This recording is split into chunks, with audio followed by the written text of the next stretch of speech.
কমলা লেবু দিয়ে কি করে বাড়িতে অরেঞ্জ কেক বানানো যায় তার প্রস্তুতিতে লেগে পড়লাম।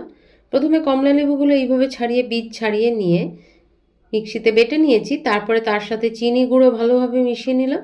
তার সঙ্গে দুটো ডিম, ময়দা, বেকিং পাউডার, বেকিং সোডা, সবশেষে তেল আর তার সঙ্গে অল্প দুধ মিশিয়ে ভালো করে ব্যাটারটা তৈরি করে নিলাম। এর মধ্যে কমলা লেবুর খোসাটা ঘষে নিয়ে দিয়ে দিলাম। এবার একটা বেকিং ট্রের মধ্যে তেল বুলিয়ে ময়দা নিয়ে একটা কাগজ পেতে তার মধ্যে ব্যাটারটা ঢেলে দিলাম। এবার কড়াতে এটা আমি কেকটা হতে দেব। 45 থেকে 50 মিনিট টাইম নেবে।